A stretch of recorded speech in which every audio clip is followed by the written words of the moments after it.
What up? How you doing today? I'm readjusting my camera. This is YouTube Can Be Great, and I'm excited because this is my first review of Love After Lockup. Life After Lockup? Inmates and Playdates, season 3, part 4, but it's season 304. Some people have it listed as season 3, episode 28. But they have different parts where they focus on the same couple, and it seems like this is season 3 but part 4 because they're focusing on the same couple. They don't have a whole new cast. So for me, after watching this episode, I'm doing this for people who do watch Love After Lockup. I'm hoping that once you listen to this review, if you don't watch it, you might want to get into it because it's really good. So we're in Orlando, California with Sean, 45-year-old Sean, and 29-year-old Destiny. Sean invested like a dumbass $50,000 in bond for Destiny when he thought that her ass coming out of prison would be comfortable being with him, a 45-year-old man with 6 kids. I.e., he didn't even tell her he had 6 kids. He lied to her and told her that he had 2 kids initially when they first started dating. When she came out, she found out when they had their first interaction, she was introducing him to her mom and her sister, that he actually had 6 kids instead of 2. And that was one of the first big-ass lies, in addition to him lying about the fact that he's 45 years old, saying his ass is 36, which is a damn lie.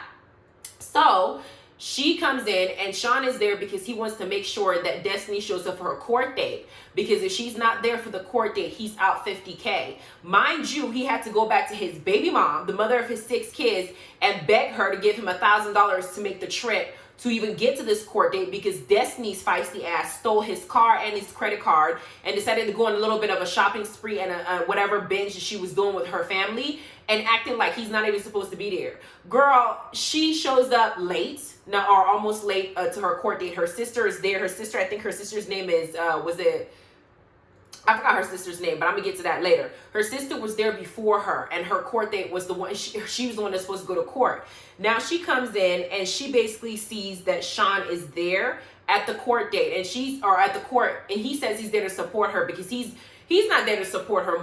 More than anything, he's worried that if she doesn't show up to the court, he's gonna lose that $50K. That's what he's concerned about. He might have to front up the money when she's acting like, he's not even supposed to be there in the first place. Girl, you need to be happy that man showed up in support of you and keep treating him right. Because the way I see it is, your ass was the one that needed the bond.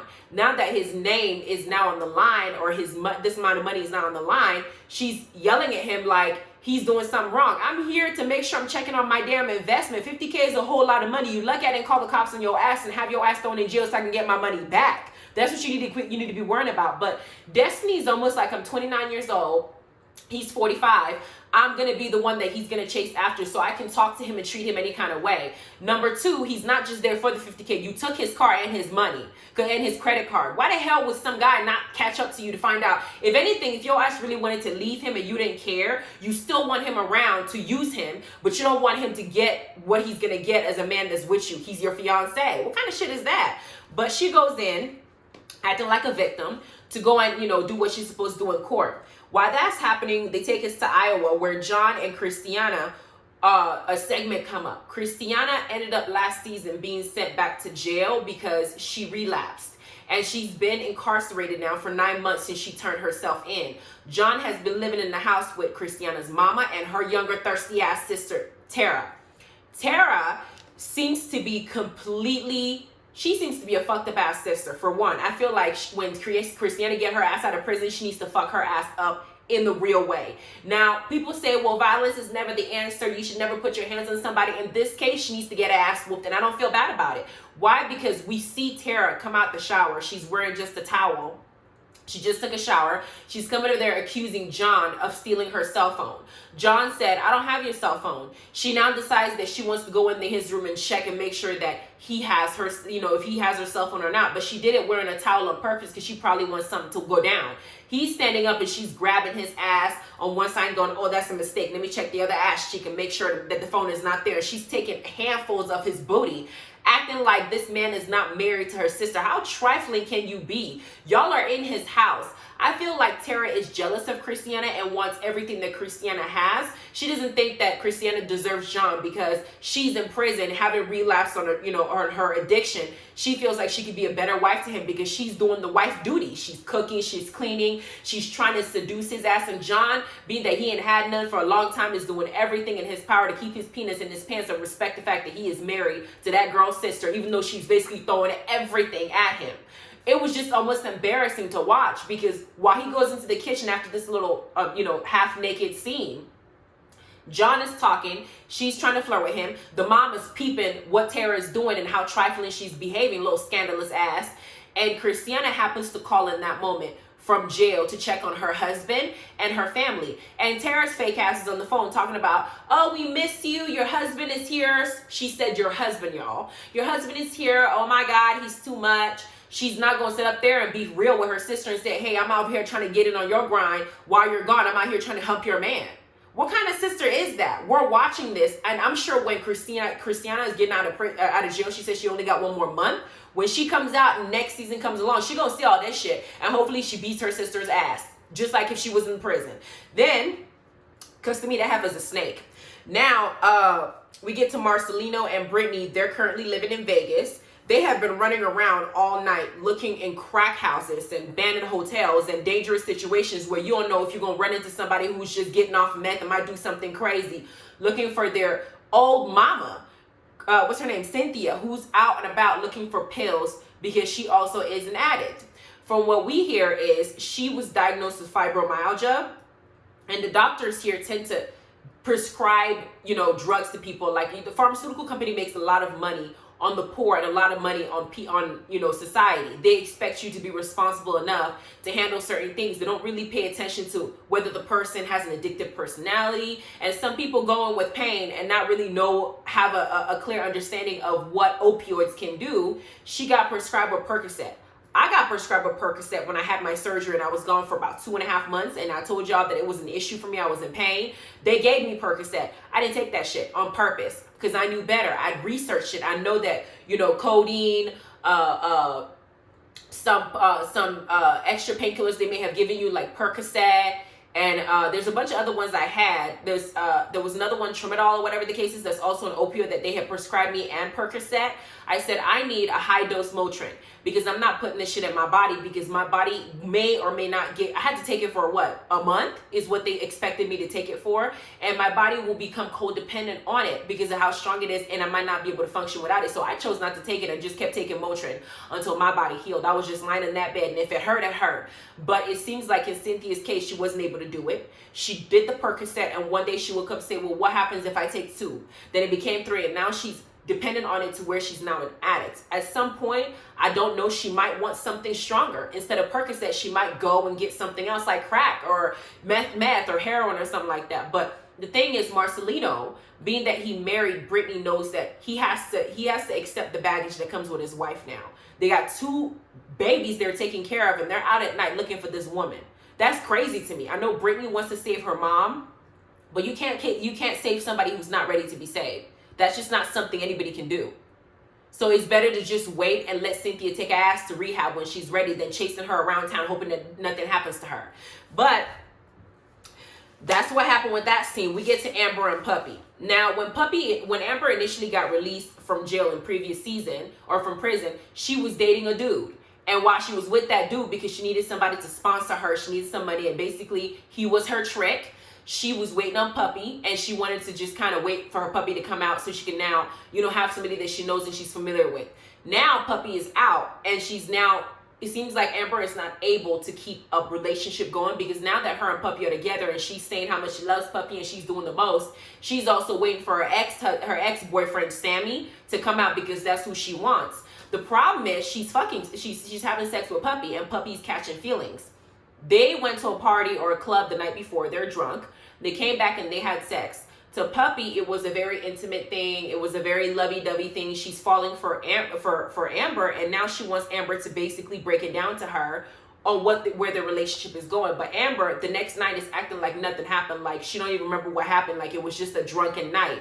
Basically, like Puppy's just somebody she had a one-night stand with. She's not really treating her like somebody she loves. And so you can see Puppy visibly getting angry or getting hurt about the situation because she's feeling Amber's distance, not knowing that Amber is already prepared to go and date Sammy when he comes out of prison and when he's about, because his time is coming. So I'm sitting here thinking, because Puppy asked Amber, do you really want to be with a girl? And Amber said, you're the first girl I've made out with. You're the first girl I've ever been with. I never saw this happening. And then Puppy's like, well, I never saw myself being with a girl until I actually ended up with a girl. So what you want to do? And Puppy's kind of dancing around, telling her legitimately what she wants in the relationship, which I felt bad for Puppy because it seems like Puppy really just wants to be with that girl. The thing is, Puppy says something that in prison, when you're there, you're gay for the stay. You got to have somebody that you feel loves you while you're there. You just got to pass the time. You got a lot of time in prison because you ain't working, you ain't in school, you ain't with your family, you're not out in public. It's good to have somebody that you can count on in such a confined, dangerous environment. And Puppy was that to Amber, and she fell in love with her.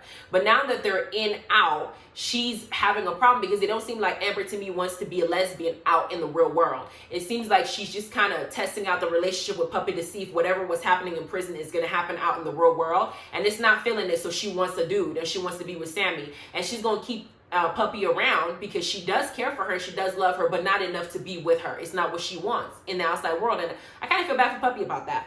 Then we get to Chevelle and motherfucking Quaylon. Quaylon spent most of his life behind bars. I think they say Quaylon is 29 years old. He's been in prison, I think, since he was 15. He's been in prison almost half his life. That's all he knows.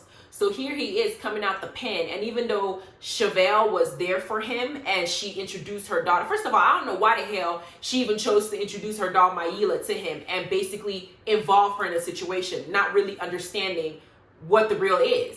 My husband was in the pen. I don't know if I told y'all, my husband was in the pen. I met him in high school when I was 12 years old, but I was the nerd in ROTC doing what I'm supposed to be doing right, getting straight A's, getting full scholarship, and he was out there making babies and being a hoe. And ultimately ended up in prison. When he and I reconnected, he had about 9 months coming out of prison, and he and I started talking. He told me, baby, would you come visit me? I said, hell no. Baby, he never thought to even ask me for money because that shit wasn't gonna happen.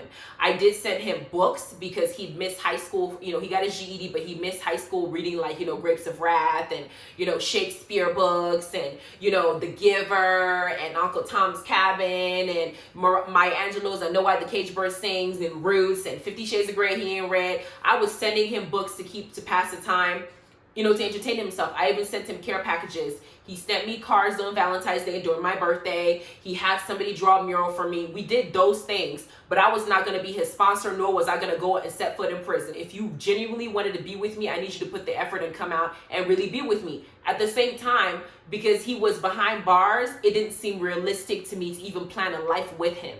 Chevelle took this as a realistic situation and introduced her daughter to a guy who spent half his life behind bars. There's really no way for her to basically know how he's going to be in the real world. He's been there since he was a child. Now he's a grown man. Does he even know what a phone looks like when he comes out? So you expecting him after spending that time and being away from his family that long to come out, come live with you, and not only that, be a father to a daughter that's not his biologically. She said she was there for him for 2 years. She had his back when nobody was there. 2 years out of the 16 years he spent behind bars is nothing compared to other times. Who was there for him those previous years? You know what I'm saying? So I think Chevelle, I feel like Quaylon is with Chevelle because yes, he loved her while she was in prison, because it's easy to love somebody out in society when you're behind bars and you don't know what else to do with your time. I almost feel like this relationship is a relationship where he feels like I can be a man of my word.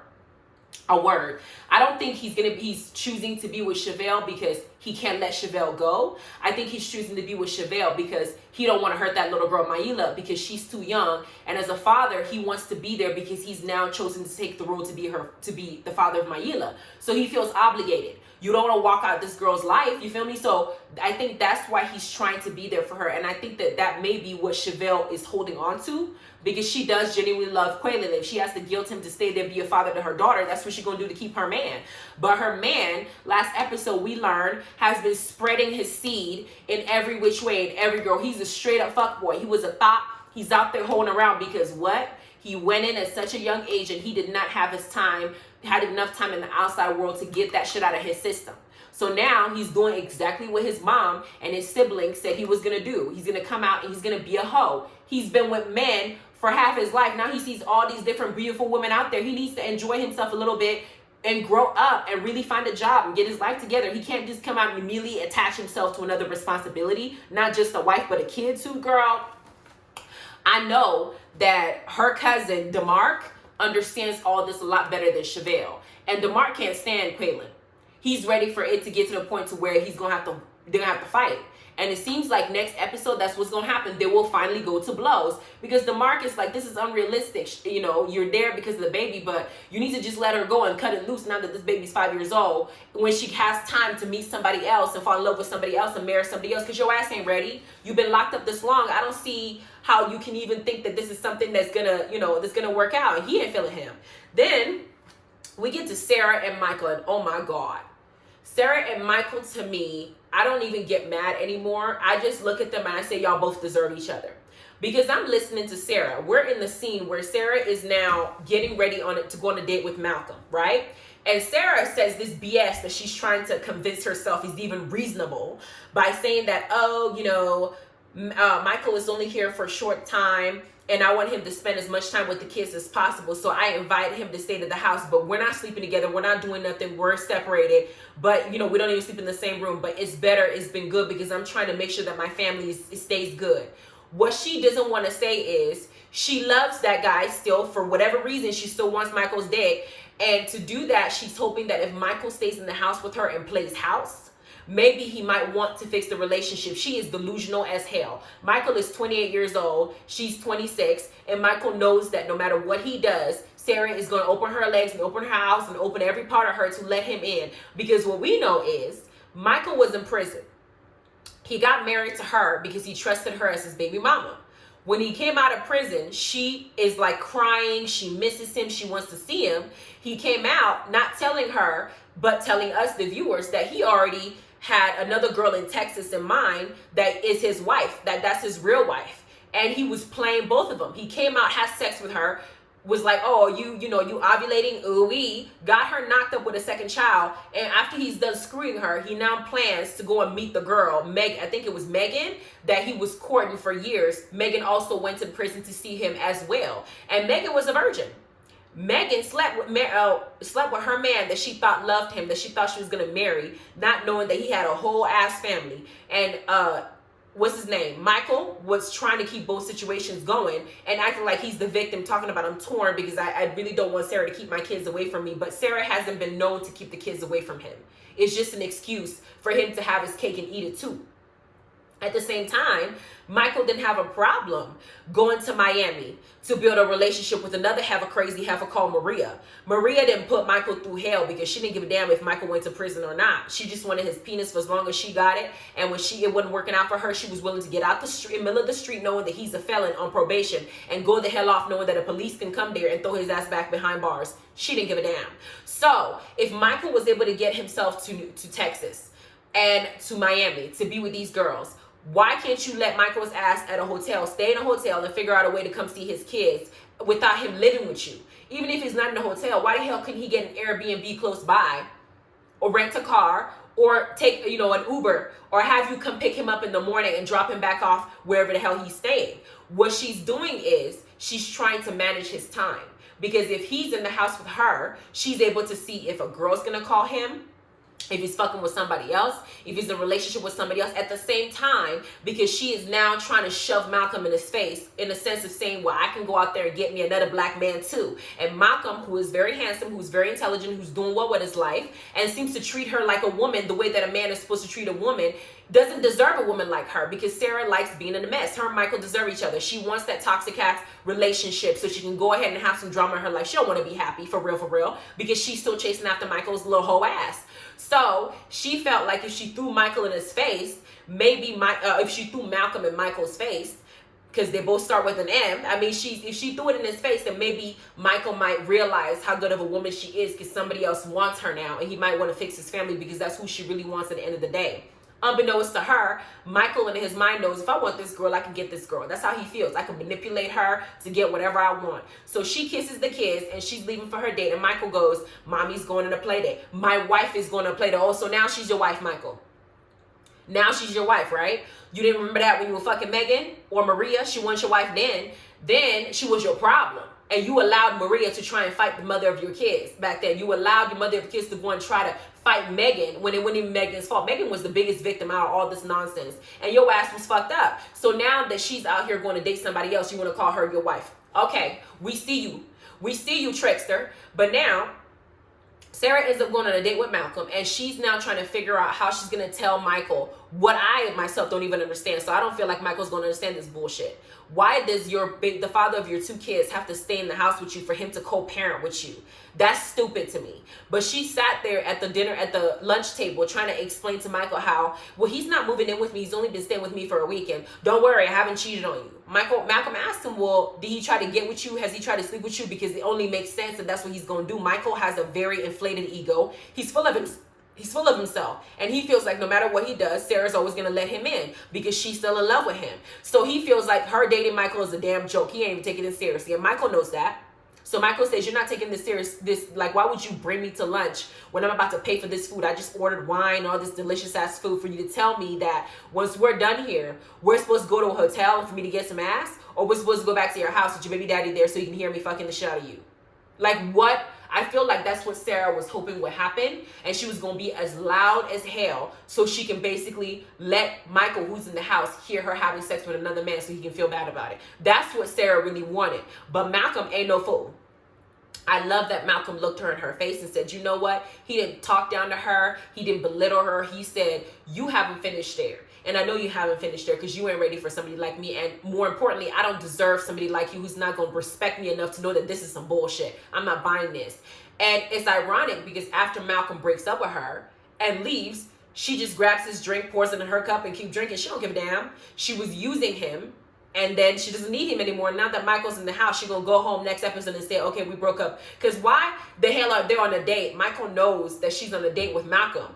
And he still decides to call her, not because there was an emergency with the kids. He did that on purpose, knowing that Sarah would pick up the phone. Because if it was me, I wouldn't answer the damn phone. Because you're their father. So if there's any emergencies, you should be responsible enough to make sure that the kids are good. You don't need to be calling me. You ain't no damn babysitter. You're not a stranger. If you were a babysitter, I would answer the damn call. But you're their father, so you're good. I'm on this date. We don't need to speak. And I think if Sarah really wanted to make Michael jealous, she should have never picked up that phone. But because he's her priority, she didn't just pick up the phone. She put his motherfucker on speaker so Malcolm can hear his voice too. I'm on a date. I'm on a date. Like, girl, bye. You play too much. You're a child. Grow up. Then Malcolm leaves, and then we get to Marcelino and Brittany's segment again. Brittany is now talking to her mom, Cynthia, about her drug issue and her going out searching for drugs. And basically letting her know, well, what happens if something bad happens to you? Like, what happens if somebody raped you or try to kill you or stole your money or stole your phone? The mom is like, yeah, but that didn't happen. That is not a response of somebody who's ready to make a change. And I feel like Brittany is setting herself up to be hella disappointed once this is all over. That's what I think, and that's what I see, and I feel like that's what it's going to be. But then what happens next is they talk about Cynthia's mom, Jackie. And one of the stories that shocked me is that Brittany said that what she remembers of her grandmother, because Jackie's her grandmother, she don't even call her her grandmother, she calls her by her name, Jackie, is that she had spilled something on Jackie's cigarette and Jackie slapped the hell out of her as if it was something she did on purpose. And that was just a small taste of what Cynthia, her mama, went through when she was little with Jackie. She must have abused the hell out of that daughter, and she probably was on drugs and doing crazy things too, which is why Cynthia feels like she needs to self-medicate to not think about some of the stuff that happened in her childhood. So Brittany is suggesting that she takes Cynthia to Alaska and have Cynthia face her fears, address it, so maybe she doesn't feel like she has to medicate to forget about what happened in her past. If you have to go home and cuss out your mama, if that was how your mama was, then so be it. If you have to go home and probably square up with her old ass, then so be it. 8 to 80 years old, you can get this ass whooping, you can get this work. I don't care if you're 80 years old. If you were a horrible ass person, you take this ass whooping and you go ahead and you just let your bones be broken.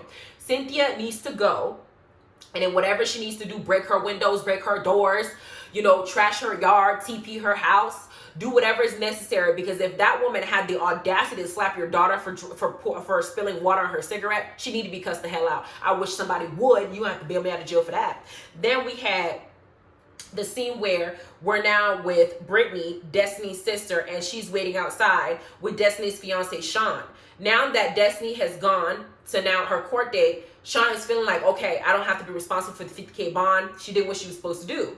Except Destiny comes out of the courtroom, and Destiny's like acting standoffish, don't want to talk to Sean, don't want to tell him anything or give him any updates on what's going on. And I'm thinking to myself, she's like, why the fuck are you here? Bitch, he's here because he wants to make sure that this bond, you don't have to pay this $50K on your behalf, number one.